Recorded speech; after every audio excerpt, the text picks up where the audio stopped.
인사해야 되겠지요. 사랑하고 축복합니다. 사랑하고 축복합니다. 네, 사랑하고 축복합니다. 성결교단에서 요즘 계속 코로나19 극복 그리고 국가를 위한 정오 기도회가 시작이 되고 있습니다. 그래서 우리 목회자들 또 사무실 식구들도 점심 식사를 11시 반에 하고 그리고 12시부터는 기도회에 참여하고 있습니다. 여러분이 어디에 있든지 스마트폰이나 아니면 컴퓨터에 유튜브에 들어오셔서 기독교 대한성결교회 총회본부를 치셔서 나라를 위해서 정말 나라를 위해 기도해야 될 때 아닙니까? 이 일에 함께 참여해 주시기를 바랍니다. 청 회장님이 문자를 줬는데 오늘 아마 오후에 질병관리본부에서 발표하는데 발표는 그 교회의 좌석의 30%까지 예배를 드릴 수 있다. 1.5단계로 낮추는 것 같습니다. 1.5단계면 우리가 물론 1000여 명이 다 모이긴 어렵지만 그러나 대면 예배에 나올 수 있는 사람들은 누구나 다 나올 수 있습니다. 다음 주부터 더 많은 분들이 이 대면 예배에 참여해서 예배를 드릴 수 있기를 바랍니다. 예수 그리스도의 복음을 통해 변화된 한 사람, 그 한 사람의 영향력은 상상할 수 없습니다. 우리가 바울 사도를 생각하면 바울 사도가 복음으로 변화되니까 소아시아, 유럽 전역으로 이게 이제 1, 2, 3차 전도 여정을 통해 이루어지는 사건입니다. 그뿐만 아니라 바울을 통해서 신약 성경 27권 가운데에 13권이 쓰여집니다. 이처럼 한 사람의 변화, 복음을 통한 한 사람의 변화는 엄청난 거예요. 내가 행복해지고 내 가정이 행복해지고 내 일터가 행복해지고 우리 교회가 행복해지고 이 세상이 변화되어지는 것. 하나님, 예수 복음 안에서 나를 완전히 변화시켜 주시옵소서. 그렇게 되는 은혜가 있기를 축복합니다. 오늘 본문에 보면 루디아, 이 루디아라는 여인은 두아디라 씨의 옷감 장사였습니다. 이 두아디라 씨는 직조와 자색 염료 기술로 유명한 도시고 수공업, 상업이 매우 발달된 곳입니다. 특별히 이 자색 옷감 장사를 했는데 이 자색 옷감은 귀족이나 왕족이 입는 옷인 것입니다. 그러기에 이 여인은 어떻게 보면 사업을 하는 여인이고 경제적으로 넉넉한 그런 여인이었다, 이렇게 볼 수 있습니다. 바울이 전한 복음을 듣고 빌립보 교회의 제1호 신자, 빌립보 교회의 탄생을 어떻게 보면 탄생의 주역, 이렇게 볼 수 있습니다. 오늘 이 말씀을 통해 복음을 듣고 그 복음을 온전히 믿게 되면 우리에게 어떤 일이 일어날까? 하나님의 말씀을 진지하게 경청하면 어떤 기적이 일어나나? 내가 복음을 듣고 나는 어떤 면이 변화되었는가? 이런 부분들을 함께 점검하려고 합니다. 첫째는 복음은 우리를 구원에 이르게 하고 믿음으로 살게 한다, 믿으시기 바랍니다. 그렇습니다.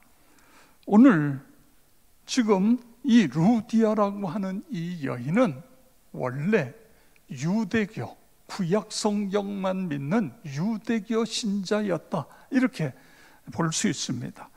사도행전 16장 14절을 보시죠. 두아디라시에 있는 자색 옷감 장사로서 하나님을 섬기는 루디아라 하는 한 여자가 말을 듣고 있을 때 주께서 그 마음을 열어 바울의 말을 따르게 하신지라. 아멘. 자, 여기 하나님을 섬기는 루디아 이렇게 표현하고 있어요. 이 이야기는 구약의 하나님, 유대교를 믿는 루디아, 이렇게 이 부분을 이야기할 수 있는 것입니다. 그런데 이 여인이 바울이 전한 복음을 듣고 예수를 믿는 거예요. 그럼 이 차이가 뭐냐 그거예요. 구약의 신앙은 율법 신앙입니다. 우리가 예수 그리스도의 십자가와 부활을 믿고 구원을 받은 사람은 율법 신앙이 아니라 복음 신앙으로 바뀌어지는 것입니다. 종교 생활이 아니라 신앙생활로 바뀌어지는 거예요. 저는 이 말씀을 묵상하면서 이렇게 표현을 해봤습니다. 우주를 창조하신 전능하신 하나님이 영으로 나에게 오신 날, 내 마음속에 들어오신 날, 할렐루야. 그렇습니다. 이렇게 생각하다 보니까요, 얼마나 은혜가 되고 감동이 되는지 몰라요. 나같이 부족한데, 연약한데 우주를 창조하신 하나님이 내 마음속에 들어오신 날, 이것이 바로 구원받은 날이에요. 그리고 이날 나의 모든 상처가 다 치유되어지고 회복되어졌습니다. 저희 조부께서, 할아버지께서 주사가 심하셨다, 그런 말씀을 여러분에게 드렸는데 왜 하필이면 꼭 나만 불러요? 손자, 이제 큰 손자 중에 셋째, 제가 셋째인데 하여간 준성아 그러는 거예요. 그러면 그 할아버지 앞에 끌려가면 이게 무슨 이야기를 하시는지 모르는 그 이야기를 술이 깰 때까지 들어야 되는 이 고통이라는 것. 그러니까 어머니가 할 수 없이 장독을, 빈 장독에다가 저를 집어넣고 뚜껑으로 닫아 놓습니다. 그런데 여러분, 그 안에서 제가 편했겠어요? 어린 시절에 장독 속에서 1시간이고 2시간이고 거기에 있어야 되는데, 그 고통에 그게 저에게 상처가 됐던 것 같아요. 그래서 잘 참다가도 어느 순간에 이게 폭발하는 거예요.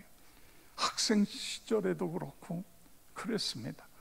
그런데 예수님을 나의 구세주로 믿고 예수 안에서 변화가 되면서 사람들이 저에게 목사님은 인내심이 많은 것 같다. 그런데 여러분, 그 인내심이 물론 부모님으로부터 받은 것도 있지만 하나님께서 치료하시고 회복시켜 주셔서 인내할 수 있는 그렇게 되어진 것입니다. 여러분, 중요한 것은요, 바울이 안식일 날 기도처를 찾기 위해 강가에 나갔는데 거기에 여인들이 앉아 있어요. 그런데 그 여인들에게 복음을 전했어요. 많은 여인들이 들었어요. 그런데 그 여인 중에 오늘 이 본문에 나타나는 이 여인을 보세요. 성경에 어떻게 기록하고 있어요? 루디아라 하는 한 여자가 말을 듣고 복음을 듣고 이렇게 기록하고 있는 거예요. 이 이야기는 어떤 뜻이죠? 그냥 흘려 들었다가 아니라 전심으로 하나님의 말씀을 들었다, 경청했다, 그런 이야기인 것입니다. 다른 여인들은 그냥 건성으로 듣고 흘려 보냈어요.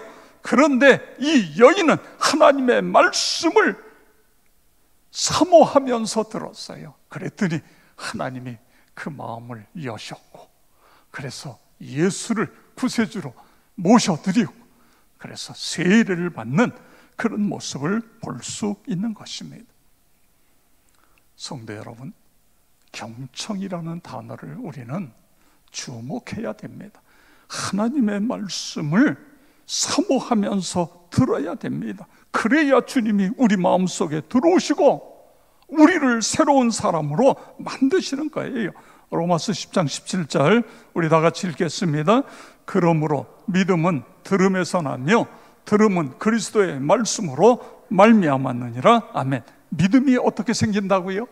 들음에서 뭘 들어요? 그리스도의 말씀. 그렇습니다. 그리스도의 말씀을 들을 때에 믿음이 생기고 구원에 이르게 되어지는 것입니다. 솔로몬이 왕이 돼서 1,000번제를 드렸다. 자, 1,000번제를 드리니까 하나님께서 감동하셔서 내가 내게 무엇을 줄고 너는 구하라. 그랬더니 솔로몬이 뭘 구했죠? 열왕기상 3장 9절에 보니까 누가 주의 이 많은 백성을 재판할 수 있사오리까? 듣는 마음을 종에게 주사 주의 백성을 재판하여 선악을 분별하게 하옵소서. 아멘. 뭘 구해서요? 듣는 마음을 종에게 주사. 그렇습니다. 듣는 마음이 중요한 거예요. 여러분 기도할 때마다 하나님, 나도 듣는 마음 주시옵소서 기도하시기를 바랍니다. 우리가 주일 예배를 드릴 때도 듣는 마음이에요. 성경을 읽을 때도 그냥 읽는 데서 끝나는 것이 아니라 성경을 통해 말씀하시는 그 듣는 마음인 것입니다. 그러기 위해서 준비가 중요합니다. 우리가 주일날 토요일부터 주일을 준비해서 여기 나와 예배를 드리는 것과 아무 준비 없이 그냥 이 자리에 나와 있거나 스마트폰을 들여다보고 예배를 드리는 것하고는 하늘과 땅의 차이 있는 것입니다. 사도행전 10장 33절에 내가 곧 당신에게 사람을 보내었는데 오셨으니 잘하였나이다.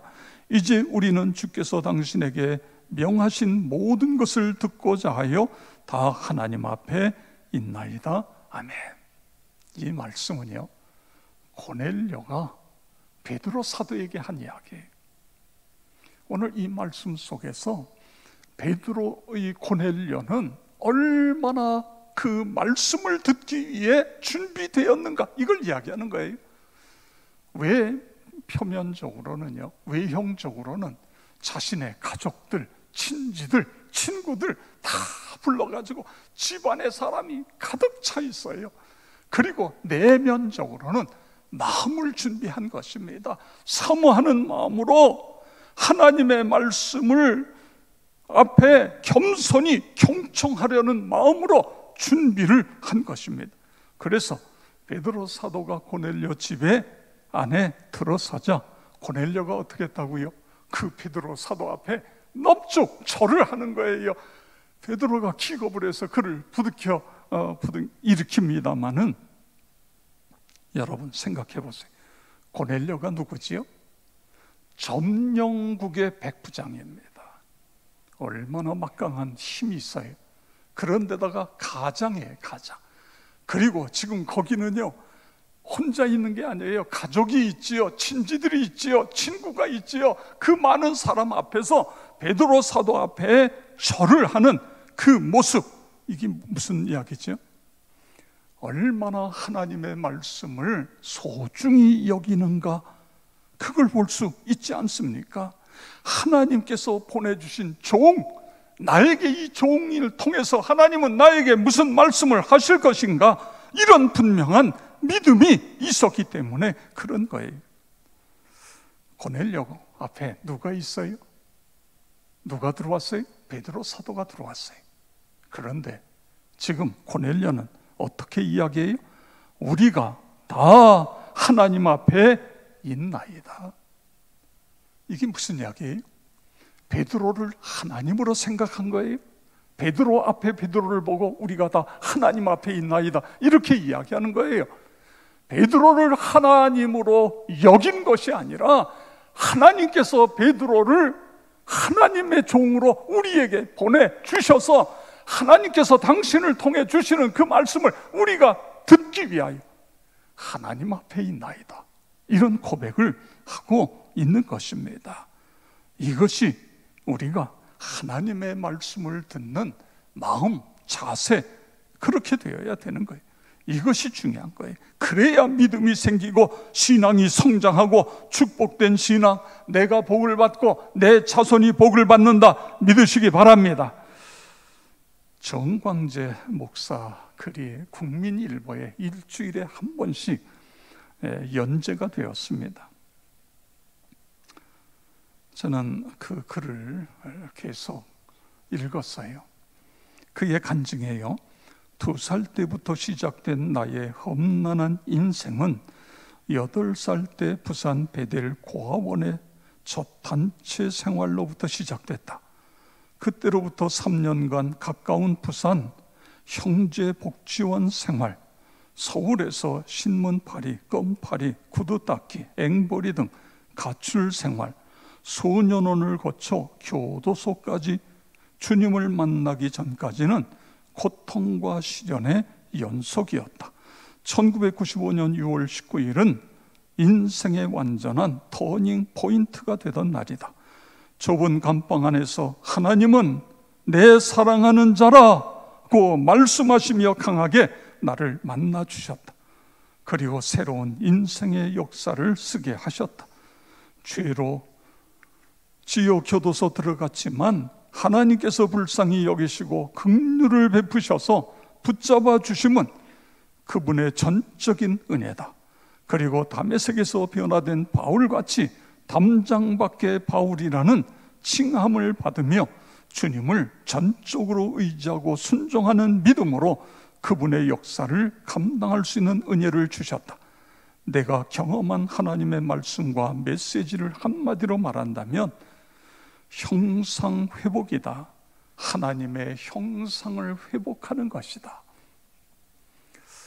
제가 이분의 글을 읽으면서 감동을 받은 것은 여러분, 이분의 이력을 본 것처럼 정규적인 공부를 제대로 못했어요. 그 유명한 복지원에 가서 거기서 살 수 없어서 도망 나온 거예요. 거기다가는 죽어서 시신이 어디에 가 이럴 정도로. 그래서 도망 나와서 서울에 와서 뭐 앵벌이하고 거지 생활하고 껌파리하고 그러다가 결국은 죄의 구렁텅이로 들어가서 소년원에 가고 교도소에 가고. 언제 정기적인 공부를 했겠어요? 근데 이분이 쓴 글을 보면 글이 살아있어요. 그리고 공부를 제대로 못한 사람의 글이 아니에요. 어떻게 이렇게 될 수 있을까? 예수님을 주인으로 모셨더니 주님이 역사하신 거예요. 여러분, 베드로 보세요. 베드로는 갈릴리 바다에서 호수에서 고기 잡던 어부였어요. 그런데 그가 부활하신 예수님을 만나고 성령 충만하게 되니까 베드로 전후서를 써낼 수 있는, 여러분 베드로 전후서를 읽으면서 야, 정말 지지리도 공부 못한 사람이 쓴 글이다, 그렇게 생각됐어요? 아니잖아요. 이게 한 사람의 변화예요. 이 정광재 이분이 변화되니까 어떤 일이 일어나요? 교도소에 가서 재소자들에게, 소년원에 가서 거기에 갇혀있는 청소년들에게, 저도 교도소 선교를 했습니다만 가서 수천 마디 하는 것보다 이 사람이 가서 한마디, 나도 앵벌이 했어, 신문팔이 했어, 껌팔이 했어, 소년원에 나도 들어왔더래서 교도소에 들어와서, 그런데 예수님이 나를 찾아오셔서 나를 만나 내가 이렇게 변화된 거야. 예수 믿어야 구원받아, 예수 믿어야 변화돼, 예수 믿어야 새 사람 돼. 언제까지 죄짓고 교도소에 내 집처럼 들락날락 할 거야? 이 한마디가 엄청난 역할을 하는 거예요. 한 사람의 변화예요. 한 사람의 변화. 하나님, 나도 변화되게 해주세요. 내가 지금까지 쌓아놓은 이 물질이, 내가 지금까지 연구한 이 업적이 예수 만나 변화되어 하나님 나라를 더 위하여 더 귀하게 쓰임받게 해주세요. 이거 우리가 기도해야 될 점, 그렇게 되기를 축복합니다. 그 다음에 두 번째로, 그 예수가 나를 변화시켜 주셨기 때문에 그 예수를 전하지 않을 수가 없는 거예요. 이게 바울의 모습이고 오늘 이 본문의 루디아의 모습인 것입니다. 여러분, 이 여인이 예수를 믿고 세례를 받았어요. 그리고 한 일이 뭐지요?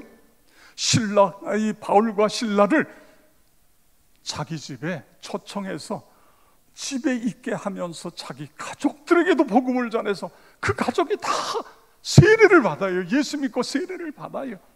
그뿐만 아니라 이 두 분을 자기 집에 머물면서 의식주를 해결해 드리면서 복음을 전하게 하는 거예요. 자, 성경을 한번 여러분 보시기 바랍니다.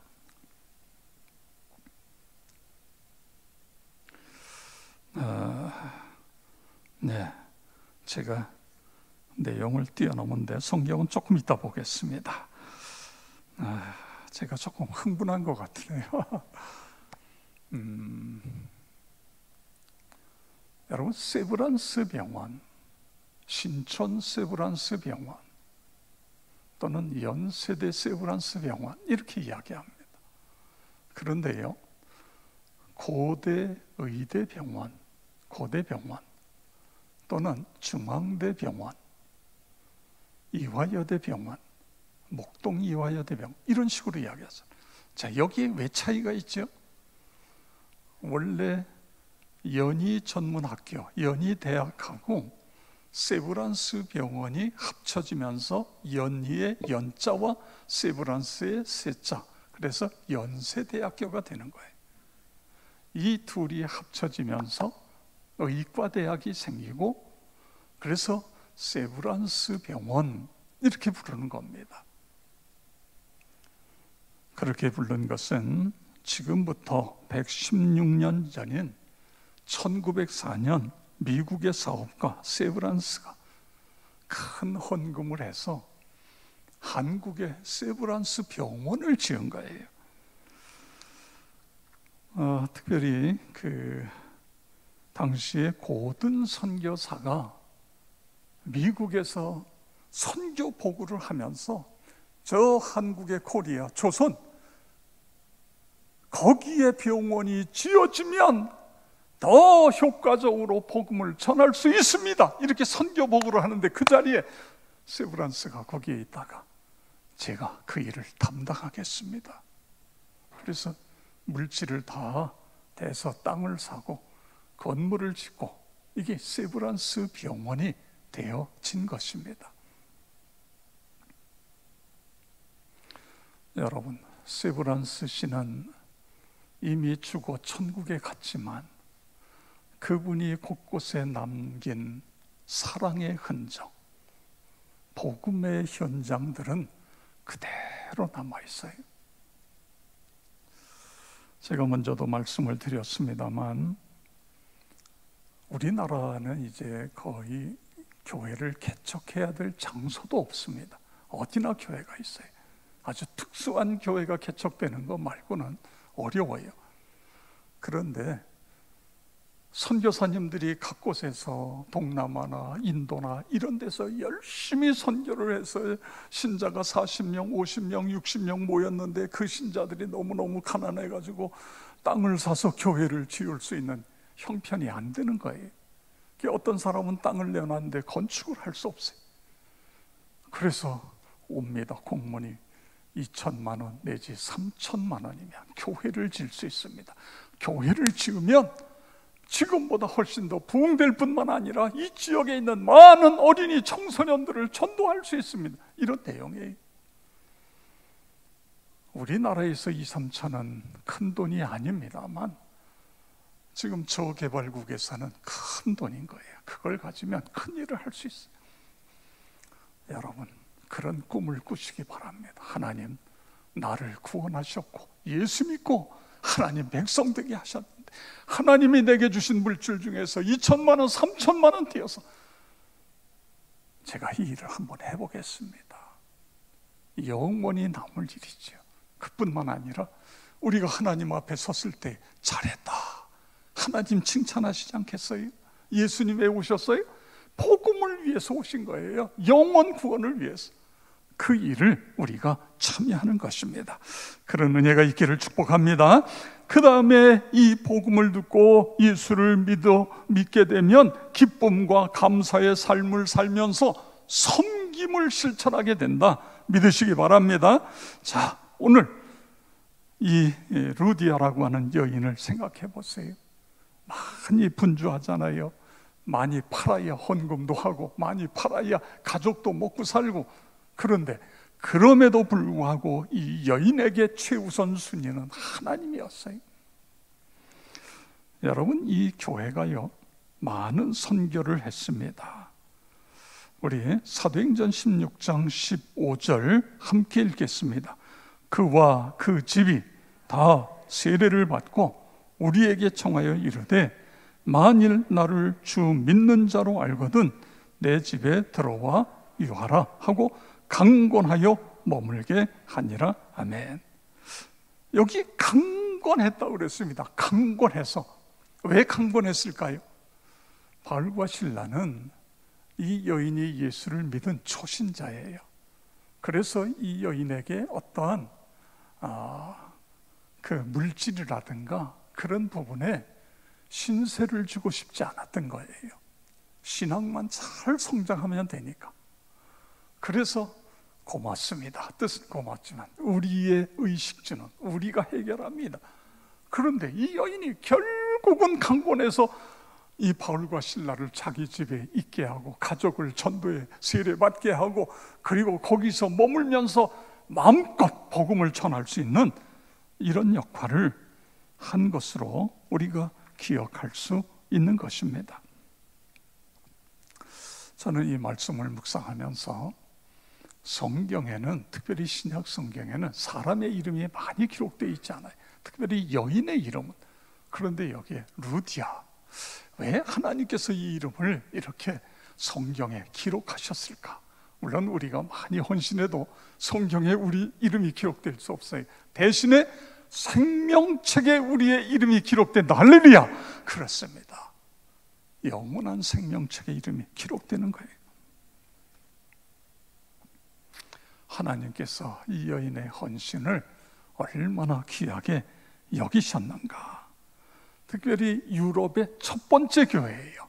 루디아는 이 첫 번째 교회의 첫 번째 신자인 거예요.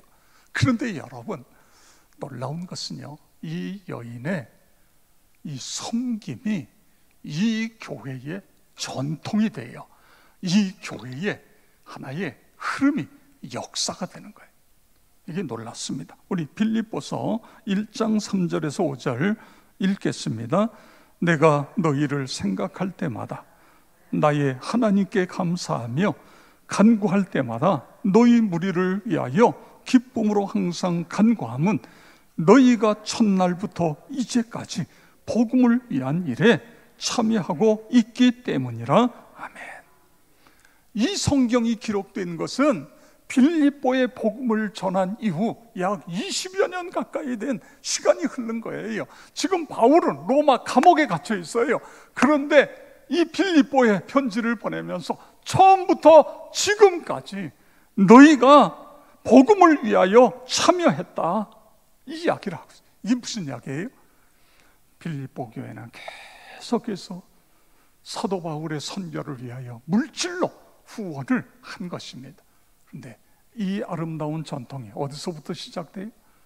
루디아로부터 시작되는 거예요. 이 세상에는요, 사해와 같은 교회가 있습니다. 사해는 죽어 있어요. 죽음의 바다예요. 거기는 생명이 없어요. 사회와 같은 교회는 계속해서 교회 안에 분쟁이 일어납니다. 죽어 있기 때문에, 인간이 살아있기 때문에 계속 분쟁이 일어나요. 서로 싸우다가. 그런데 이게 여기서 끝나는 게 아니라 이게 그 다음으로 전통으로 흘러가요. 그러다가 역사 속에 사라져요. 그런데 여러분, 갈릴리 호수 같은 교회가 있어요. 갈릴리는요, 받은 만큼 그대로 흘려보내요. 받으면 또 흘려보내요. 이게 갈릴리 같은 성도예요. 교회예요. 여러분, 모아야 많아지잖아요. 이건 경제적인 원리 아니에요. 모아야 많아져요.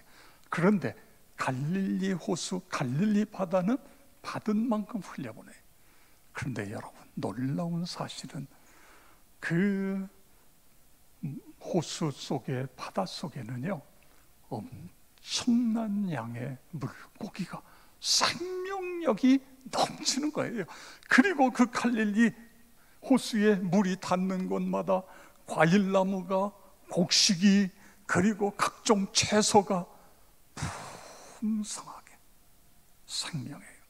하나님, 우리 교회가 사회와 같은 교회가 아니라 갈릴리 같은 교회, 할렐루야! 그렇습니다. 이걸 위해서 기도해 주시기 바랍니다. 제가 감사한 것은 역촌교회에 와서 사역하게 된 건 이미 천국에 가셨습니다만 고 박희순 원로 장로님,